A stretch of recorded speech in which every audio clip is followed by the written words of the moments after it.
Hello students, हम good governance का topic कर रहे थे। उसके बाद हमने क्या करना है बच्चे, जो गुड गवर्नेंस है उसके लिए कौन कौन से स्टेप्स फॉलो किए गए। उससे पहले हम क्या है उसका इंट्रो, मीनिंग और उसकी जो बैकग्राउंड है वो डिस्कस कर चुके हैं। और स्टूडेंट्स हम उसके बाद डिस्कस कर चुके हैं कि कौन कौन सी बाधाएं थी, उनको कैसे दूर किया जा सकता है, उसके प्रिंसिपल और कैरेक्टरिस्टिक्स हम गुड गवर्नेंस के डिस्कस कर चुके हैं। तो अब बच्चे हम कर रहे हैं कि भारत में सुशासन के लिए, गुड गवर्नेंस के लिए कौन कौन से स्टेप्स लिए गए हैं। ठीक है राइट स्टूडेंट्स, तो कौन से स्टेप्स लिए गए हैं। फर्स्ट है हमारा जो 73 और 74 कॉन्स्टिट्यूशनल अमेंडमेंट एक्ट था 1992 वो लिया गया था। उसमें क्या कहा गया था बच्चे कि जो शासन प्रक्रिया है ना उसमें क्या होनी चाहिए, लोगों की भागीदारी उपलब्ध होनी चाहिए। यानी कि जो लोग हैं, जो आम जनता है, लोगों की भागीदारी उसमें होनी चाहिए। राइट स्टूडेंट, तो यहाँ पर क्या है, लोगों की भागीदारी के बारे में कहा गया है कि लोगों की भागीदारी उपलब्ध कराए, लोगों को भागीदारी उपलब्ध कराई जाती है शासन प्रक्रिया में। राइट, उसके बाद क्या है बच्चे, अधिकार संबंधी वैधानिक निकाय, या आप कह सकते हो कि अधिकार संबंधी कुछ अमेंडमेंट हुए थे। वो कौन कौन से थे, वैधानिक निकाय किए गए थे। एक तो था हमारा राष्ट्रीय महिला आयोग, कब बना, 1992 में। राष्ट्रीय महिला आयोग, ये क्वेश्चन पूछ लिया जाता है बच्चे कि राष्ट्रीय महिला आयोग कब बना था, 1992 में बना था। उसके बाद बच्चे एक और वैधानिक निकाय है जो है हमारा राष्ट्रीय अल्पसंख्यक आयोग। राष्ट्रीय अल्पसंख्यक, अल्पसंख्यक समझते हो, जिनकी संख्या कम होती है। अल्पसंख्यक आयोग ये कब बना बच्चे, 1993 में। इनके ईयर्स पूछ लिए जाते हैं कि ये आयोग कब बने थे। उसके बाद बच्चे राष्ट्रीय मानवाधिकार आयोग, राष्ट्रीय मानवाधिकार, ह्यूमन राइट्स कहते हैं ना हम जिसको, यानी कि वो आयोग कब बना था, वो भी बना था हमारा 1993 में। तो ये जो अधिकार संबंधी आयोग, मतलब ये आयोग क्यों बनाए गए थे, ताकि गुड गवर्नेंस की जा सके। यानी कि अच्छे से अच्छी गवर्नेंस कौन सी है, जिसमें महिलाओं के बारे में भी हम बात कर सकते हैं कि महिलाओं के सुधार किए गए हैं। जैसे पहले क्या होता था कि दहेज के लिए प्रताड़ित किया जाता था या उनको मार दिया जाता था, तो उसके लिए क्या बने थे बच्चे, आयोग बने थे। उसके बाद अल्पसंख्यक आयोग बना हमारा, जो संख्या में कम है उनके साथ कोई भेदभाव ना हो। ठीक है, उसके बाद मानवाधिकार आयोग, ह्यूमन राइट्स के ऊपर क्या है आयोग बना था 1993 में। तो बच्चे ये जो ईयर्स हैं ये पूछ लिए जाते हैं। उसके बाद है बच्चे, भारत सरकार ने नागरिक अधिकार पत्र का क्या किया था, निर्माण का कार्य आरंभ किया था कि नागरिकों के अधिकारों के बारे में एक पत्र 1996 में जो बना था उसके बारे में बात की गई थी। बच्चे ये ईयर्स आप लर्न कर ले। ये स्टूडेंट, भारत सरकार ने नागरिक अधिकारों के लिए पत्र 1996 में बनाया था। उसके बाद है प्रशासनिक कानूनों की समीक्षा 1998। ये क्या बना था बच्चे, आयोग बना था। इसमें जो प्रशासनिक कानूनों की समीक्षा की गई थी, इसके लिए एक आयोग बना था। कब बच्चे, 1998 में बना था। उसके बाद आईसीटी में क्या है बच्चे, आप शिकायत कर सकते हैं, उसकी निगरानी रख सकते हैं। किस चीज की बच्चे, लोक शिकायत उपचार निगरानी प्रणाली, यानी कि जो लोगों की शिकायत है उसकी उपचार भी करना है, निगरानी भी करनी है। वो प्रणाली कब बनी थी बच्चे, 2001 में आई गई थी। उसके बाद क्या हुआ, 89वें संविधान संशोधन 2003 में हुआ था ये। इसने क्या कह रहे थे, दो पृथक निकाय किए थे। संयुक्त राष्ट्रीय आयोग ने दो पृथक निकाय करे थे और उसमें क्या था बच्चे, अनुसूचित जाति और जनजाति के बारे में, अनुसूचित जाति व जनजाति के बारे में।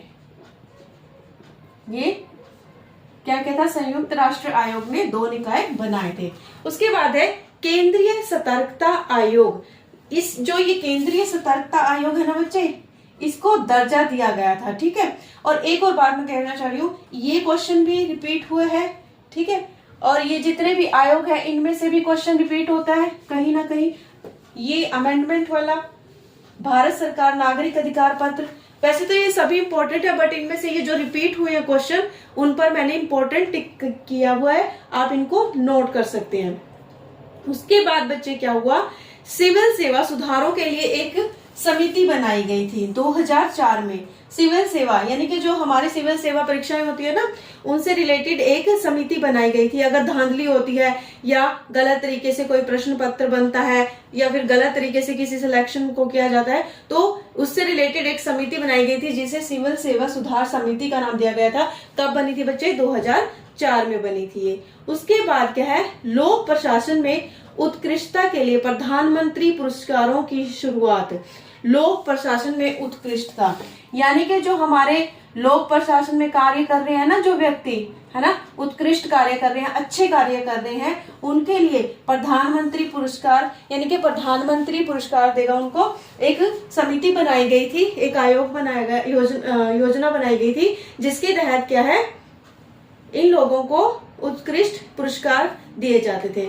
उसके बाद क्या हुआ बच्चे, सूचना का अधिकार तो हमें पता ही है, हम पढ़ चुके हैं इसको, है ना, कि हमें राइट टू इंफॉर्मेशन दिया गया है जिसमें हम किसी भी सूचना को ऑनलाइन या किसी भी एप्लीकेशन के माध्यम से उसका आंसर ढूंढ सकते हैं या पूछ सकते हैं।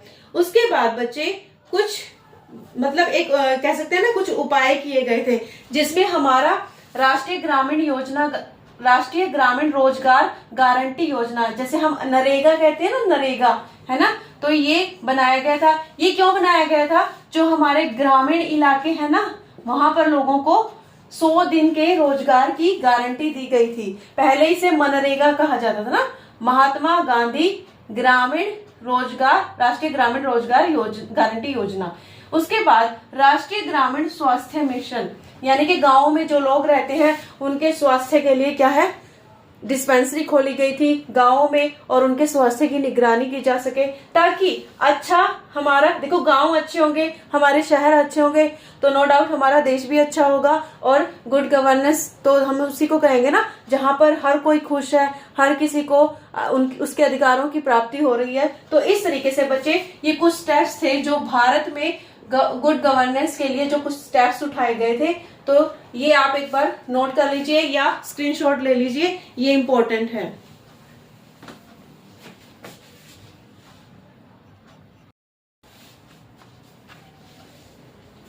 ये स्टूडेंट, गुड गवर्नेंस का जो सेंटर है national centre for good governance, इसका मुख्यालय कहाँ पर है बच्चे, नई दिल्ली में है, लेकिन इसका शाखा कार्यालय कहाँ पर है, मसूरी में। तो आपसे पूछा जाता है इसका हेडक्वार्टर कहाँ पर है, नई दिल्ली में, और शाखा कार्यालय कहाँ पर है, जो इसकी ब्रांच है दूसरी वो कहाँ पर है, मसूरी में है।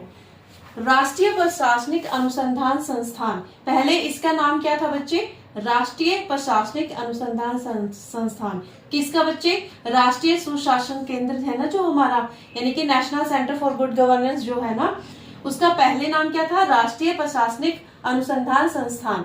1995 में लाल बहादुर शास्त्री राष्ट्रीय प्रशासनिक अकादमी द्वारा क्या किया गया था बच्चे, राष्ट्रीय प्रशासनिक अकादमी द्वारा इसे मतलब इसकी स्थापना की गई थी। और फरवरी 2014 में क्या हुआ था बच्चे, इसका नाम बदलकर क्या कर दिया था, राष्ट्रीय सुशासन केंद्र इसका नाम कर दिया था। और बच्चे इसके कार्य क्या थे राष्ट्रीय सुशासन केंद्र के, एक तो ये था कि अध्ययन परीक्षण देना, ठीक है, दूसरा क्या है, ज्ञान साझा करना, अच्छे विचारों को बढ़ावा देना, सुशासन लाने में सहायता करना, विकासशील देशों के जो सिविल सेवक हैं उनका पाठ्यक्रम आयोजित करना, ये सारे क्या थे इसके कार्य थे। किसके बच्चे, जो ये national centre for good governance बनाया था ना, इसके ये सारे क्या थे, कार्य थे। उसके बाद क्या हुआ बच्चे, उसके बाद जो ये है ना, ये नेशनल लेवल पर राज्य से लेकर स्थानीय स्तर तक और सरकार के क्षेत्रों में क्या है, पहलुओं से जुड़ी हुई समस्याओं के समाधान को ढूंढना या रिसर्च करना इसका दूसरा कार्य था। यानी कि जो नेशनल लेवल से लेकर, ठीक है, नेशनल लेवल से जो हमारा लाइक आप कह सकते हो कि स्टेट लेवल, तो इस तरीके से जो बड़ा लेवल है उससे लेकर निचले स्तर तक जो हमारा स्थानीय स्तर है, लोकल लेवल है, ठीक है, उसके बाद हमारा जो लोकल आ जाता ना, उसके बाद मतलब इस तरीके से क्या है बच्चे, कार्य इनके बांटे गए हैं। और इन्होंने क्या कहा है कि शासन के सभी पहलुओं से जुड़ी हुई जितनी भी समस्याएं हैं, यानी कि जो गवर्नेंस से जुड़ी हुई जितनी भी समस्याएं हैं उन सब का क्या करना है, इन्होंने समाधान करना है। ये अपने लेवल पर करेगा, ये अपने लेवल पर और ये अपने लेवल पर। तो इस तरीके से ये गुड गवर्नेंस के क्या है बच्चे, कार्य हैं। आप स्क्रीनशॉट ले सकते हैं। और स्टूडेंट, एक और बात आपसे कहनी थी कि आप मेरी वीडियोस को ज्यादा से ज्यादा शेयर कीजिए, लाइक कीजिए, मेरे चैनल को सब्सक्राइब करें। Thank you so much.